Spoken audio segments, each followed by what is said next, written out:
Hello, friends of Let's Talk Love. I am so excited to be having this conversation today with Dr. Laura Berman. Dr. Laura, thank you for being here today. I'm so glad to be here. Thanks for having me. Laura, so, Yes. there are a lot of people that I love in this world, but I want you to know that you are one of those souls, one of those beautiful, beautiful people in my life that I love and adore and appreciate so very, very much. So thank you for being with me. Thank you. I feel the same about you and the light you are in the world. Yeah, you are such a bright light. So for those of you that are listening and watching that don't know Dr. Laura Berman, this amazing, beautiful, wise woman is a world-renowned sex, love, and relationship therapist. She has earned 2 master's degrees and a PhD from New York University and has spent 30 years devoting her career to helping others learn to love and be loved better from mind, body, and a spiritual perspective. I really appreciate that about you, Dr. Laura, and that you are the whole, you're talking about what we are, which is mind, body, and spirit. Yeah, you can't And leave any of it out. I know, but how important is that? Because guess what? In the world of relationships and love, we are not talking enough about the energetics, the spiritual side of us, which is the infinite, which is what we are, right? Yeah. We're walking, talking human beings having this spiritual experience. No, what do we, how We're are we saying it? spirits. We're Spiritual spirits having beings a human having a experience. human experience. Close I enough. know this. I know this to my core, but I said it wrong. And I have the book that we talked about on our podcast years ago, Quantum Love. Yeah. And today we're going to be talking about your newest book, which Mm-hmm. I just finished reading. Actually, I've been reading it all week, but I finished reading it this morning. The last chapters, Sex Magic. So I loved it. I really did. And I am excited about going through the Yeah. pages with my Yeah. partner, Hector, and practicing some of these awesome exercises because that's going to be really fun. Yeah, that's been one of my favorite things about, and I've written a lot of books. I mean, this is my 10th book. I've written a Your lot of 10th books book. about sex.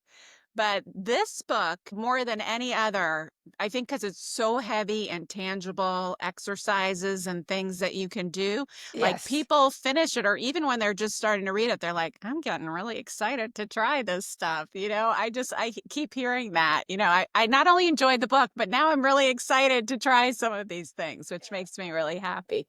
You know what's really funny, Laura, is like I was considering reaching out to you in the last couple days going, we might like, is it better if we postpone for a few weeks or a month or so that I can practice these things and then come back? But that's just maybe actually this is all meant to be because that's probably a little too personal. It's okay. It's okay. I'll tell you in Yeah, private how tell it me all in goes. private. I want to hear. But And for those of you that are listening, actually, we could do a follow-up with like yeah, all the feedback from the listeners to yeah. say like this was the exercise or this. I mean, I think that's amazing, right? And valuable for all of us Yeah, to let's see have a like, little book club, a report back.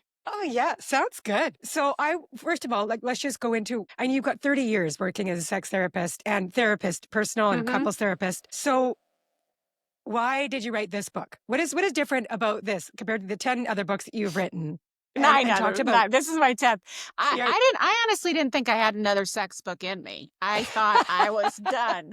I thought I had said no. everything I could ever say about sex. And, my agent would sometimes say, you want to write another book? And, my last book, Quantum Love, there was a chapter about sex, but it was really about love. Yeah. But my other 8 books were about sex and a little bit about love, but mostly about sex. And when it would come up, I'd be like, I have zero interest in regurgitating how to give a blowjob, how to increase desire, Techniques and yes, like yeah. been there, done that. And about love. I mean, I could write about love forever, but there's so many great books out there about love. But what ended up happening, it really started with the pandemic, ironically. So much stuff came, I mean, look, we all know so much stuff came up for everyone around the pandemic. But when it comes to love and sex, we could no longer go out. So we had to go in. We were stuck at home with our partners who we had been avoiding all of these issues with, often sexual issues. And there was no more distracting. There was no more running away from it. And all kinds of things were happening in relationships. Relationships were imploding in many ways. Many were up leveling, but I think a lot of them where they'd just been kind of sweeping things under the rug imploded. And sexually, this is a really interesting kind of thing that happened that nobody really thinks about, but I was watching.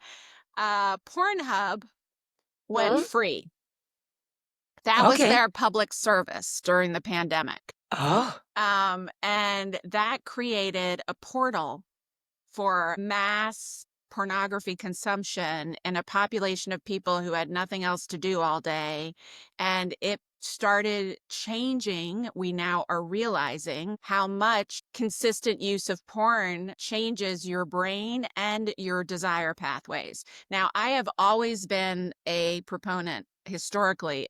I'm not one of those people was ever anti-porn. I would always say there's a healthy place for it in your relationship if you use it in moderation. I don't say that anymore. I mean, not that I think it's bad, wrong, evil, but it's really now we're understanding that, first of all, the way your brain processes it is like when you're looking at those images, your brain is processing what you're seeing as a two-dimensional object, not a three-dimensional person. So you're accidentally, especially with the amount people are watching it, conditioning your brain body pathways to get aroused not by a human being. And we're seeing a lot of arousal problems in part because of that. The second is that consistent use of porn, what's happening when you're watching it, and this is really the big reason I wrote the book, is that it stimulates the dopamine centers of the brain, which are the addiction centers of the brain, which are the same part of the brain that are lit up and going wild when you're newly in love in that initial infatuation stage. But what was happening now, and this is why so many people are like choking and rape fantasies are just like at an all-time high, because what you get desensitized. Dopamine centers of the brain are the same parts of the brain that light up when you're doing coke. So you need more and more and more, and escalated. And I was already seeing this in relationships. The number one question I would always get asked, no matter where I spoke, frankly, in the world, was how do you spice it up in a long-term relationship? Once you Mm-hmm. get out of that initial infatuation stage, that's what scientists call it, which lasts anywhere from 3 months to 3 years, depending on how quickly you get familiar and committed, and you move into the attachment stage, which is a much more sustainable kind of love. How do you keep the spice? How do you keep it Mm-hmm. interesting? And all my other books, somewhere in there was all the tips, tools, toys, role plays, fantasies, all the things you could try to To keep spice it. it up, right? And to stimulate the dopamine, essentially, to Mm-hmm. get things exciting. But that would become familiar too. Right. So I could give you Mm-hmm. a year's worth, and in a year, maybe a little bit longer, if you tried a few of them more than once, you'd come back asking for more. And then what compounded on that was this whole porn thing. So I was seeing an onslaught of people coming to me who wanted a monogamous relationship, were in a monogamous relationship, believed in monogamy, but were like, we're going to open our relationship because, it's just stale. Like they were like on a dopamine fix cycle. Yep. And we're going to bring in a third partner. We're going to become swingers. We're going to start watching more porn, just in a massive attempt, a misguided attempt to inject spice, right? Mm. Because their dopamine centers were like overstimulated from the porn. But it got me thinking, and by the way, it doesn't mean this was just what brought the book, it doesn't mean that if you watch porn or don't watch porn that, it has anything to do in the end with sex magic. But it really struck me how much it changed people. And I Mm-hmm. started asking, like, everything that you want, anything we want a feeling, right? That's the basics of it. You want a new job, you want a new car, you want a new relationship, you want your partner to show up a certain way. It's because you want to feel a certain way. Yep. And so I started asking people, well, okay, if you had this spice, how would you feel? How does spice feel? You know, Yes. because spice isn't a feeling. And again, it would be some version of excited intensity or intense excitement. That's what we're looking for. And so I was like, okay, you have all the information on the tips, tools, toys. You can go online, you can go on YouTube, you can look at my YouTube channel, you can read my other 8 or 9 books, you can read other people's books. There's so much out there about the tips, tools, and toys. How do we create the true erotic, intense excitement that's where sex magic comes in. I actually went back to the ancient wisdom of Mhm. Tantra, Kundalini, Taoism, Kama Sutra, the energetics of sex. Because when you start tapping in and tuning into that, just as an example, for most of us, when we get aroused and have an orgasm, that sensation is localized to the genital region, right? Or maybe to the pelvis.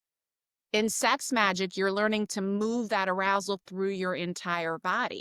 You're learning, if you want to blow it out the top of your head, circle it between the two of you. You're creating physical, sensual, erotic, energetic excitement between the two of you. And you're also learning to build it inside yourself. Even if you don't have a partner, you're learning to circle this. And it creates a level of vulnerability, intimacy, and erotic energy between you that is profoundly intense and exciting, and creates a level of intimacy and spiritual connection. I don't mean in a religious sense, I mean in kind of a metaphysical sense, Mhm. that goes well beyond a sex toy or a fantasy or a threesome. And it's been really cool because the feedback, I started teaching this to couples. First, I had learned it over many years, but I kind of created techniques and systems that were easy to follow. Then I started practicing it on my own with my husband, who's my guinea pig. But my trick with him is that I don't tell him what I'm doing. Yeah. And then I see his reaction, and then I tell him afterwards what I did. So I would Yeah. experiment on him and on myself. And then I started teaching my clients and couples, and I was like, whoa, like the feedback I'm getting is amazing. And then I started teaching people how to use sex magic to manifest. So even separate from what it creates in your relationship, sexual arousal and orgasm is the highest frequency your body can hold. So when you learn to combine that with intention, you're supercharging what you want to manifest into the quantum field. It's all very exciting, Laura. I think about there's so many things I want to talk about. But um let's talk about that. Let's start there with manifestation.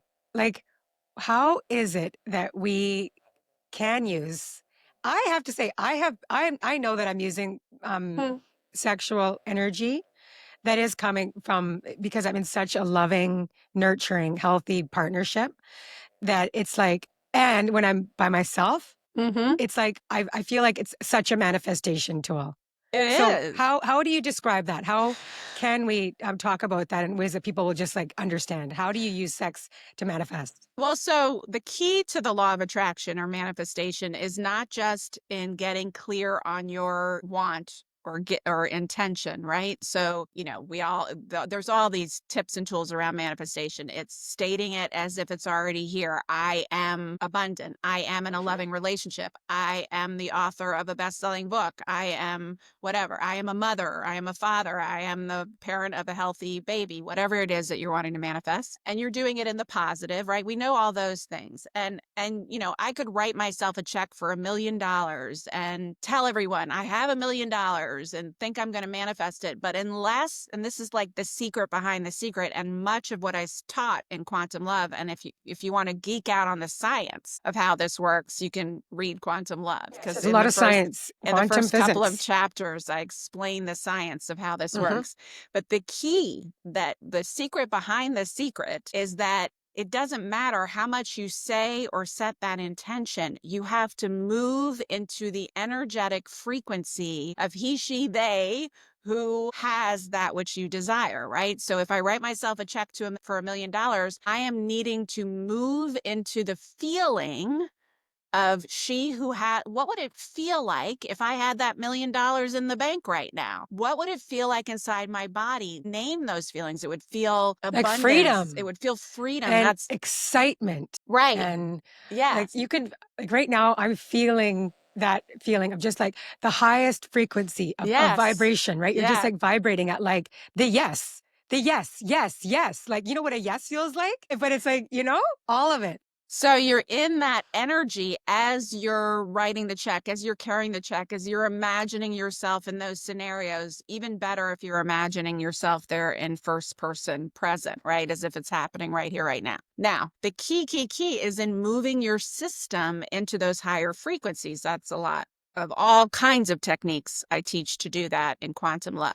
The cool thing about sex and sex magic, it is magic, right? This is something, and in particular for manifestation, this is something that people have been doing for hundreds and hundreds of years and writing about for hundreds of years as well. You can, and I teach how to do this in the book, you can, for instance, there's lots of ways to do it, create a visual, what's called a sigil, a visual representation of what you want to manifest.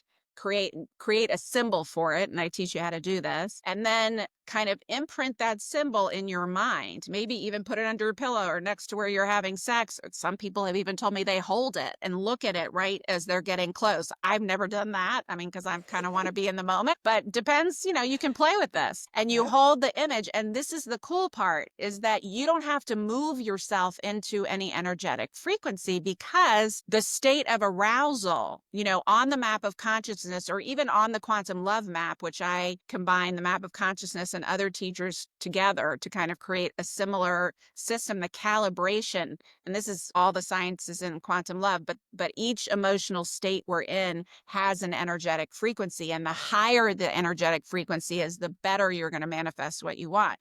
The lowest frequency the body can hold is shame. Then guilt, anger, resentment, all those things. Once you start moving to curiosity, now you're in the yummy zone. Curiosity, forgiveness, excitement, love, joy, right? Those things are high. The highest frequency the body can hold is bliss, which is that feeling of sexual arousal and orgasm, that your body is at its highest frequency when you are in those states. So when you hold that image of that which you want to manifest, and you're holding that while you reach high levels of arousal and orgasm, even cooler, you don't have to, but even cooler if both of you are focusing on the same thing. You can do this alone. You can do it on your own when you're with a partner, but you could also do it together if there's something you want to jointly manifest, and then you're double supercharging it. So great. Yeah. That is, you share a lot of your client examples around, issues that people have in the bedroom, right? And like you say over and over, and you've said it now in this conversation, it's not just about the sex toys or the positions, or, if you're in a place of shame, for instance, Yeah. within yourself, or you're inhibited, it's like you are already, just in the fact of you're feeling those feelings, you're in those low frequency states. If we're going to talk about frequency, if we want the magic of it, Yeah. we have to deal with that inner stuff. Yeah. Right? Yeah. So can we talk about that? Is like, Yeah. just you give some really great examples around, there's this one woman who you talk about, who she, in her whole life, was, as a child, she was parentified, right? So she had to be the parent in her relationship. She had to raise her, I think it was 8 siblings or something. Yeah.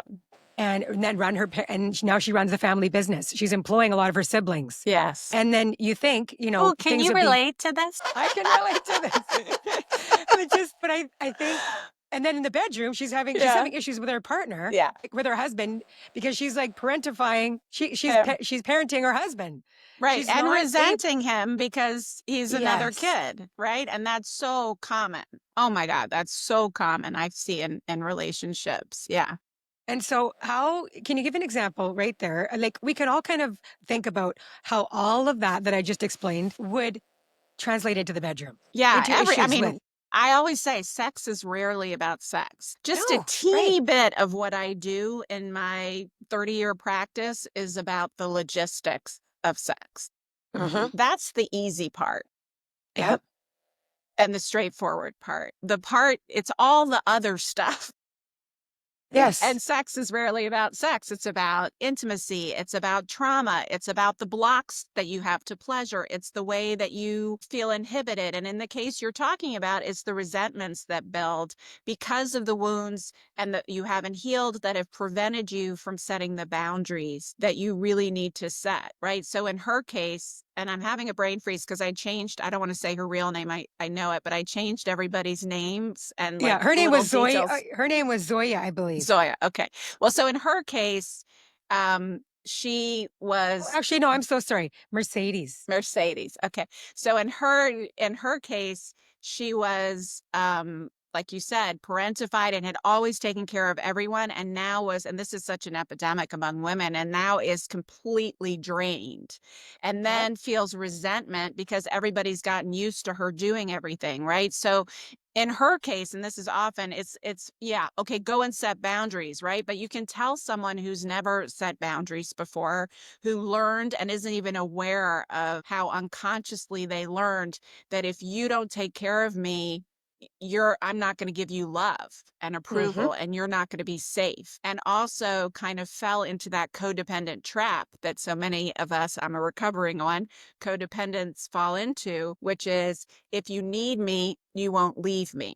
Mm-hmm. So if I take care of you, and this is what she learned as a child, what many of us, if I take care of you, A, I'll get my needs met because nobody else is meeting them. B, I'll get approval and love. And C, I won't be abandoned, right? Mm-hmm. Because you need me to take care of the other kids. So you'll take care of me too, right? And it's all unconscious, but we play that out in relationship after relationship, and we get drained, we get exhausted, we get depressed, we get anxious, we get stressed, and severely resentful. So it wasn't enough, and it isn't enough. And I talk about how to do this in the book, to just say, okay, sister, time to set some boundaries. Yeah. I mean, okay, fine, but I'm not going to be brave enough to set those boundaries. I'm not going to feel strong enough to hold those boundaries unless I'm willing to look at some of those earlier wounds and face them and heal them.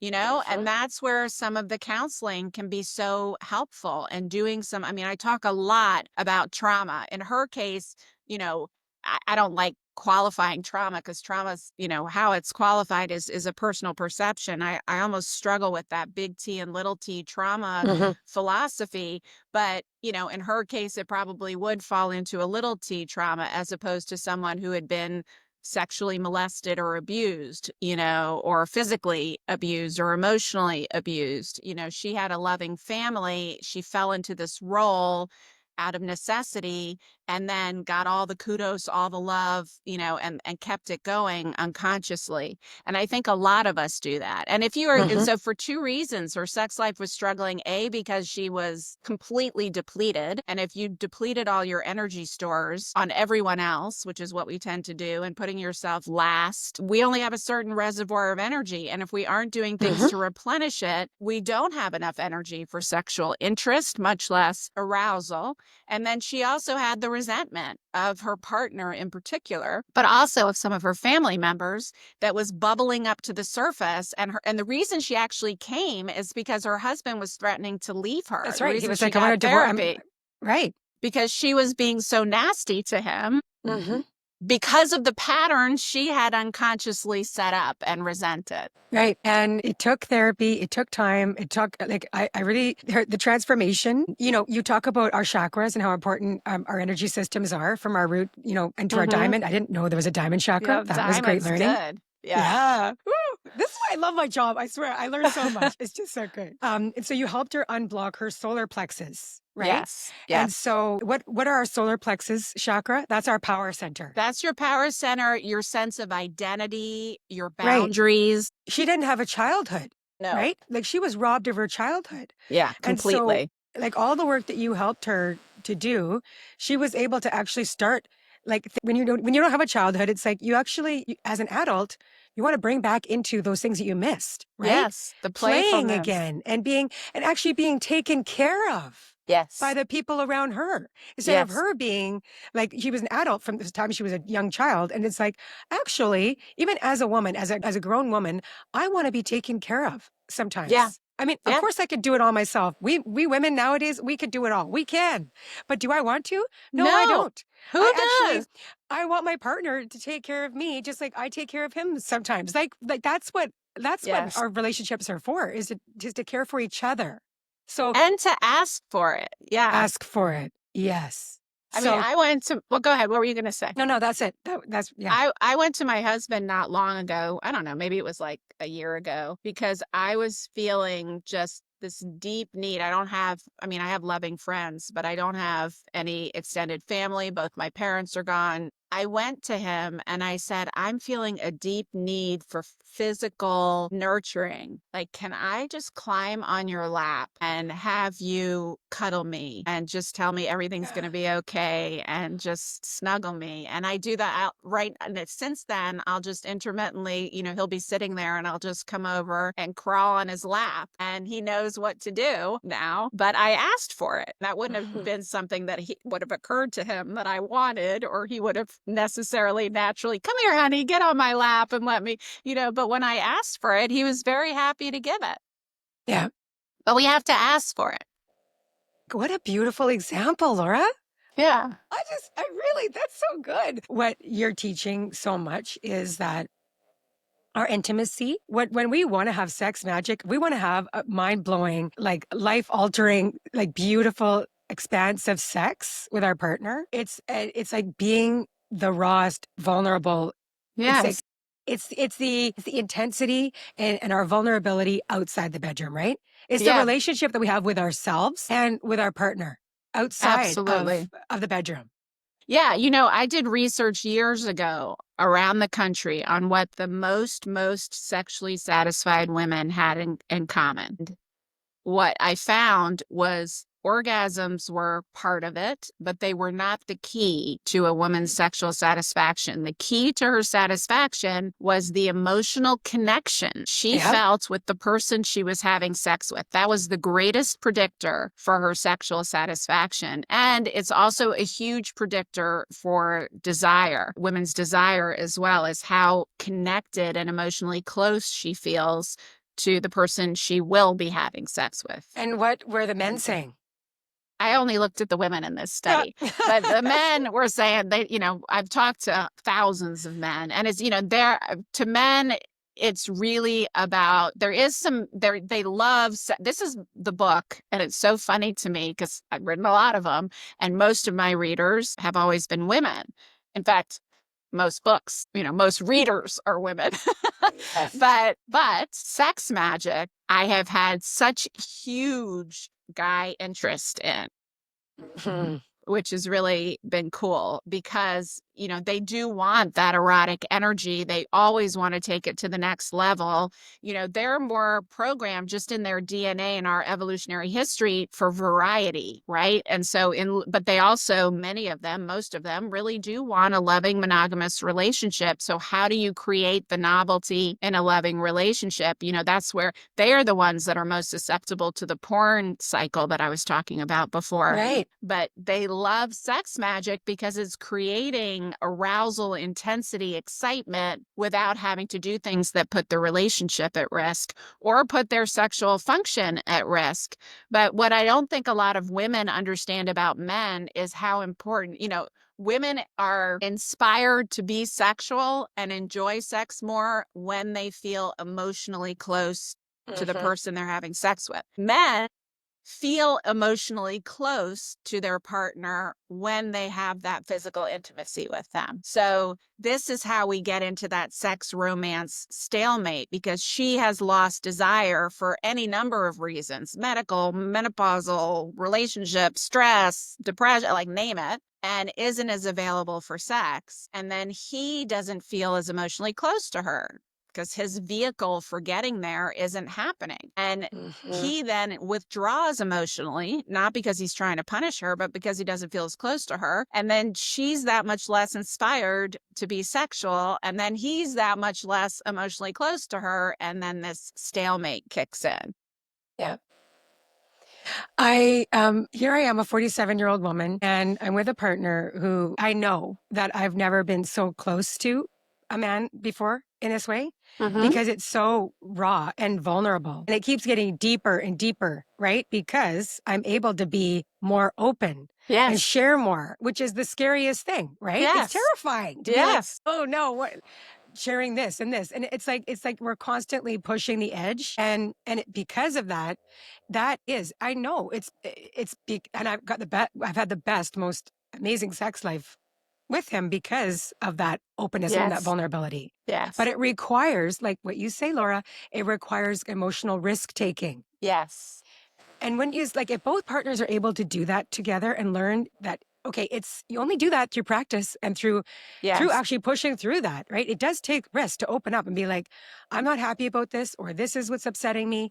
And you could say it in a loving way, or as loving as you can. And Yeah. then, and if it turns out that, okay, that person receives that well enough to work through it, that is going to strengthen your connection so that you can be more connected and raw and vulnerable in the bedroom In every way. I mean, in every way. we know that vulnerability promotes intimacy. In your friendships, when you Yes. self-disclose in a healthy way, people are more likely to self-disclose to you and feel closer to you, and you feel closer to them. In relationships, it's the same thing. And you're absolutely right. That level of honesty and authenticity and showing your true self, and being able to be your true self and be able to be held and loved, not feeling like it's in spite of your authentic self, but because of your authentic self is what it's all about. And I teach people all the time. I spend so much time with individuals and couples teaching them how to, articulate their needs and wants or issues that are coming up to their partner in, as you say, a loving way. And it's really simple. You focus on,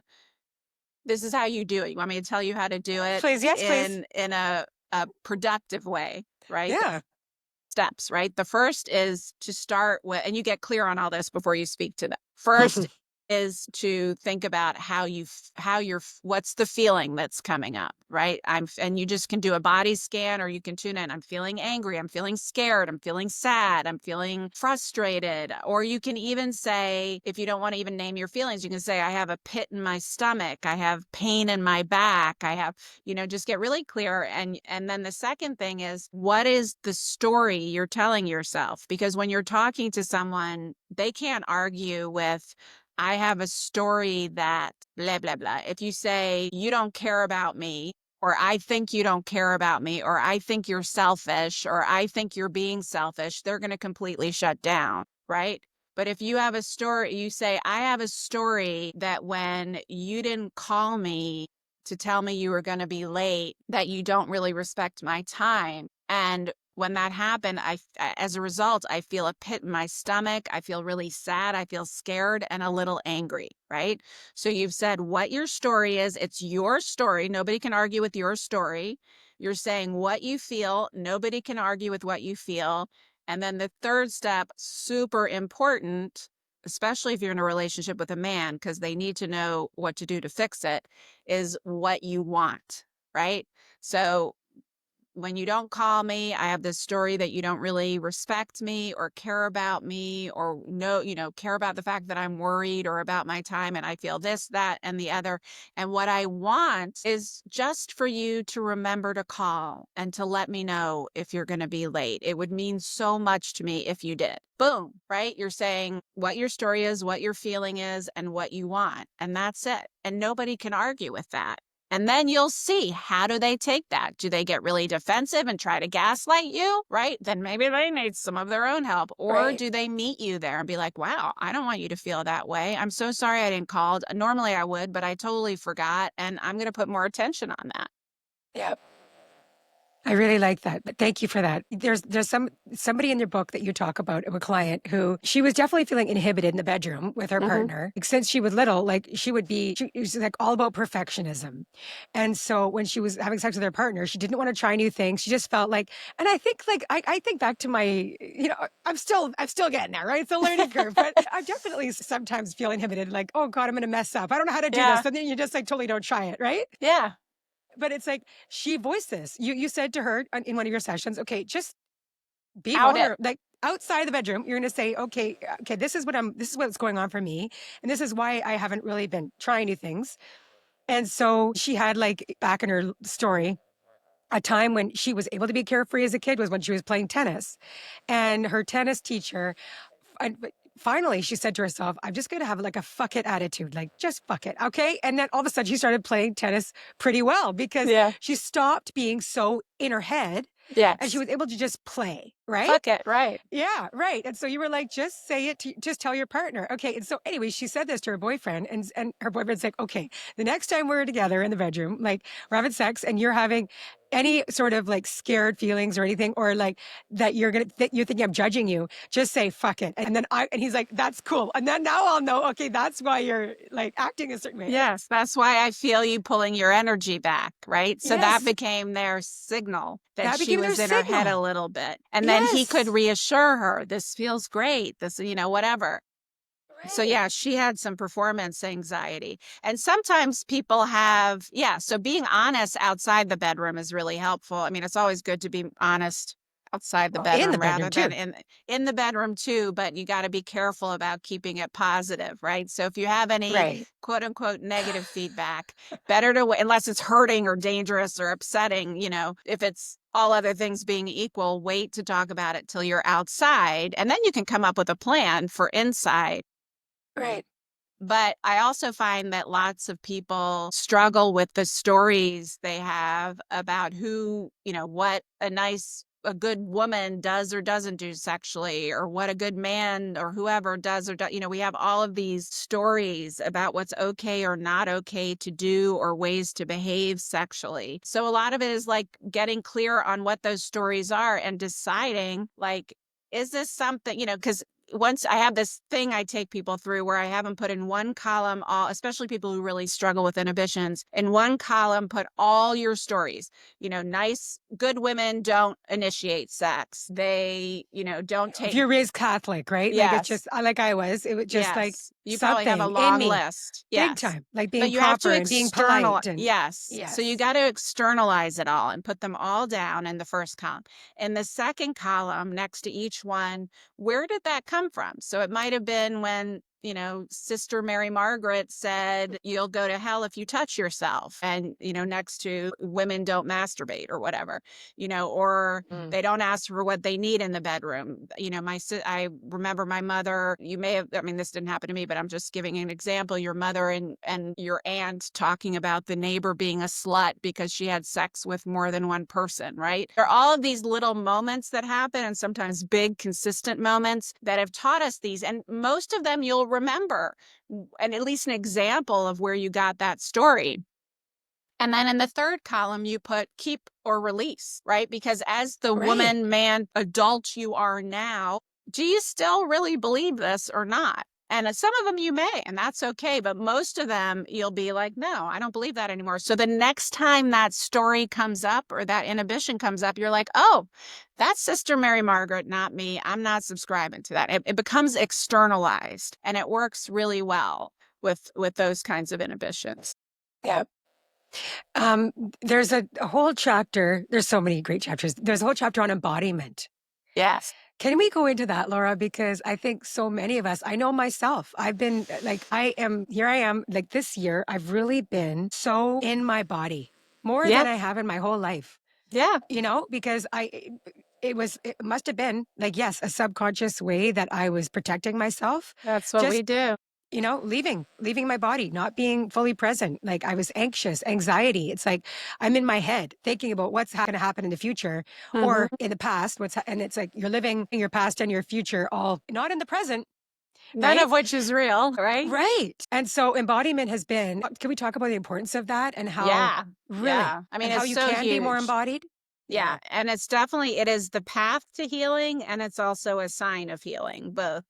Because most of us are not in our bodies. We're walking around in the world in our heads or disassociated where we're not even in the building. And Mm. from a sexual standpoint, if you want to really tap into or any, not even sexual, just in general, if you want to Mm. work with manifestation, with energy, with open heartedness, with even if from a spiritual pursuit, like I work with a lot of people who are seeking connection with God, spirit, universe, whatever you want to call it, that is inside. It's not found outside of you. And when you can't be in your body and in the subtle sensations of what it feels like when you really tap into that energy in the center of your heart, or when you pull the earth's energy up into your body to ground or access your diamond chakra, as you were talking about. There's all these beautiful spiritual practices that get you more tapped in, tuned in, downloading divine inspiration, manifesting. All of that requires being in your body. Your body is your transceiver, it's your transmitter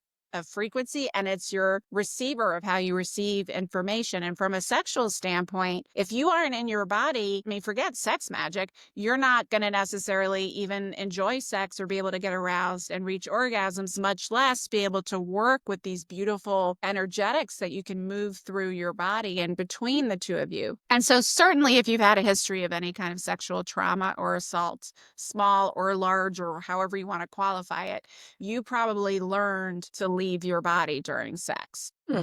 Because thank God you did, especially if you were abused, in your life, or consistently assaulted or abused. That's the only way that you, or even once, you learn to leave and go somewhere else in your mind. And then even when you're with a loved and trusted partner, that's just your default. You aren't in the body. You lose time, or you're thinking, or for some people, it's just like, I'm thinking about soccer practice and how I'm going to get my kids there and whether the windows are closed. I'm just thinking about other things. Sometimes it's a habit that we've developed. Sometimes it's a stress response. Sometimes it's a trauma response. But what it comes back to is sex at its finest is a mindfulness experience, Yes. and the more you can come It's back mindful in. and it's mindful and like embodied. Yes. Well, that's what mindfulness is being Right. fully present in the now, in your body. All these quote unquote mindfulness practices are intended to do that. So that, for whatever intention, so that you can tap in more, so that you can manifest more, so that you can have more pleasure, right? All of it starts with being present in your body. So a lot of the practices I teach around grounding in your body, coming into your body, pulling energy into your body from above, circling it through your body, pulling it up from the earth and circling it around. I mean, almost every day I go out and plop my butt on the grass and just pull energy up and out the top of my head. And then I let it fall back down and go deep, deep, deep into the earth, grounding me there. I'll just do that for 5 minutes when I'm feeling stressed and I am like back home, grounded, calibrated, and back in my system. But super important sexually. So important to live like in your fullness. Mm-hmm. And I know, like, and so that right there, when you said that you're doing that, I mean, Laura, that that is something that works and you've Yeah. practiced it. One of my appointments was canceled this afternoon, and I'm like, my immediate thing was like, okay, I'm going to go for a walk. Like and that I know that going for that walk, and I'm consciously walking and, communing with the trees and the air. Mm-hmm. Like, I'm so excited about it because I'm like, yay, I have a free hour now that I didn't have Yeah. before, and I'm going to walk. Like, I know that that's something that's going to be good for me, and it's going to be grounding and embodied. And Yeah.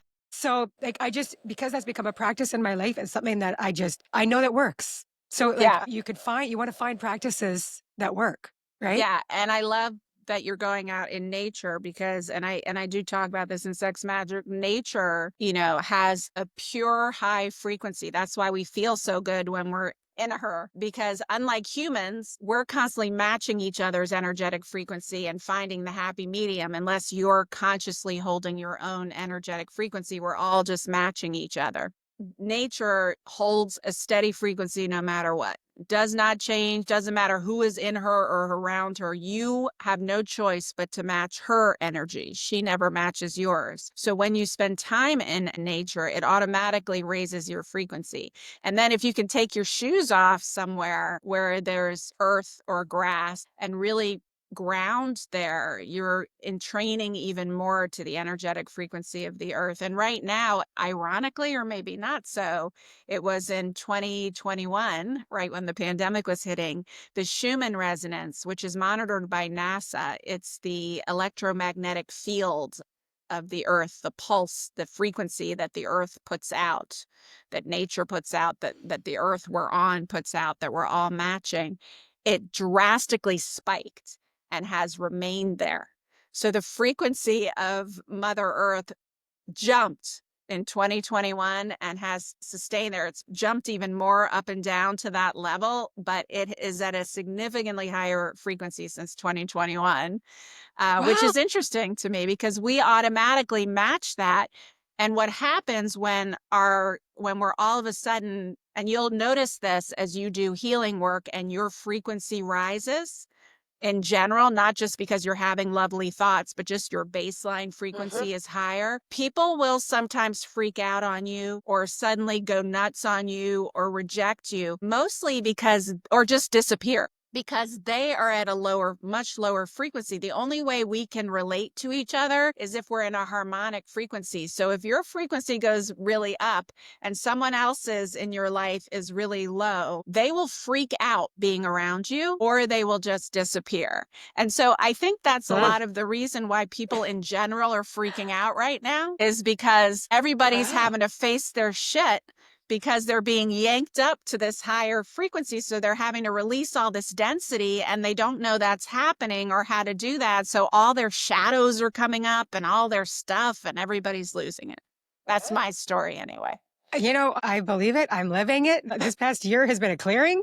Me And too. in many, many, many ways, like it's like cleaning house in Yes. all respects. And I Yes. have always kept a clean house, but this is on a very bigger level. Yes. Yes. Exactly. On an energetic level. Yeah. Something I wanted to quote this part of your book because Laura, I loved it so much. It's about monogamy and being in a committed relationship. Discover this new story about monogamy. You get to spend the rest of your life learning to have passion, heart stirring sex with your partner.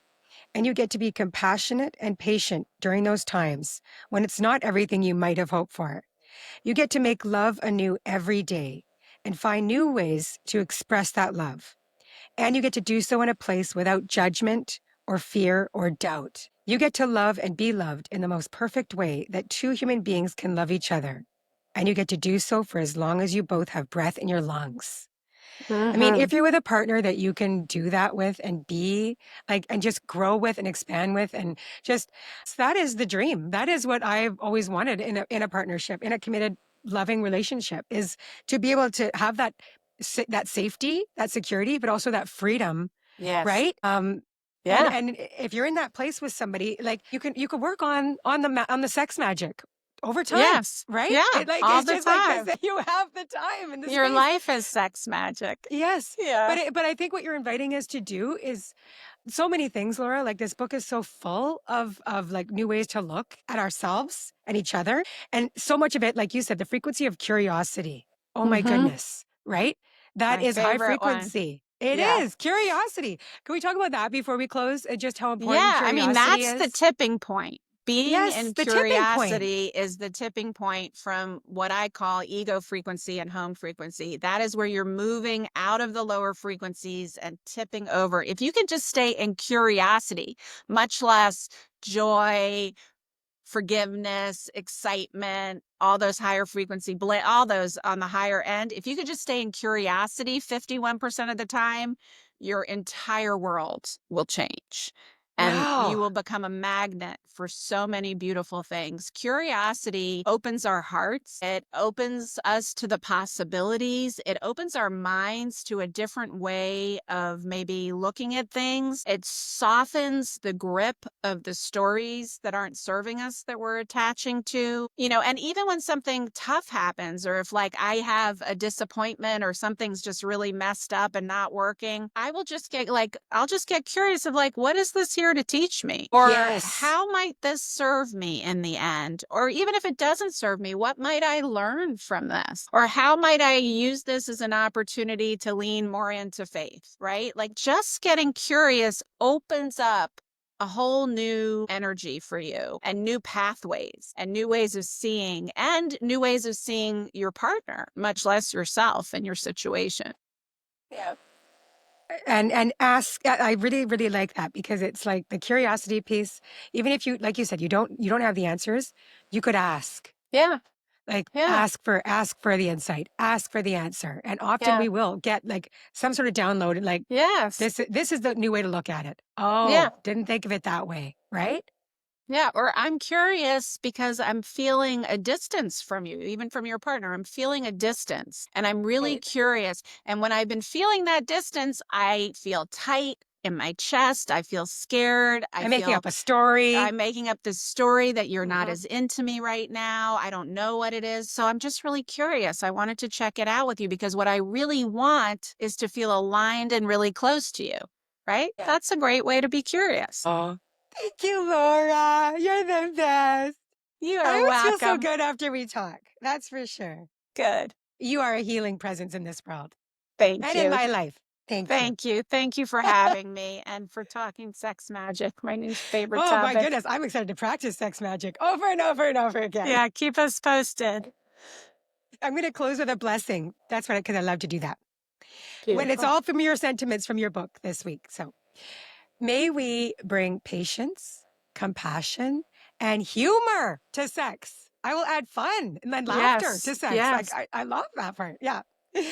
May we remember that the best thing we can do for our love life is to start every day with the realization that your partner is not the same person you slept next to last night. They're growing, changing, and evolving just as you are. And may we practice focusing on presence over distraction, connection over escape, thrilling depth over cheap thrills, authenticity over performance, and fulfillment over emptiness. This is what sex magic is, an invitation to view intimacy as sacred again. Yeah. Amen. Thank you, Dr. Laura Berman. And so it is. And so it is. Thank you so much for being here with us. Let's Talk Love is brought to you by Real Love Ready and hosted by Robin Ducharme. If you'd like to keep learning with us, visit realloveready.com for more resources and tools to boost your relational skills and get better at love. If this podcast has resonated with you, it would mean the world to us if you could take just 30 seconds to do these 3 things. Follow or subscribe. Never miss an episode by hitting the follow or subscribe button wherever you listen to your podcasts, whether it's Apple Podcasts, Spotify, or your favorite app. This makes sure new episodes show up automatically for you, and it helps us get more visibility so more people can find our show. Leave a rating and review. Your feedback means everything to us. By leaving a 5-star rating and a thoughtful review, you're not only showing your support, but also helping others discover the podcast. Share an episode that really spoke to you with someone in your life, whether it's a friend, partner, or family member. Your recommendation could just be what they need to hear. We at Real Love Ready acknowledge and express gratitude for the Coast Salish people, the stewards of the land on which we work and play, and encourage you to take a moment to acknowledge and express gratitude for those that have stewarded and continue to steward the land that you live on as well. Many blessings and much love.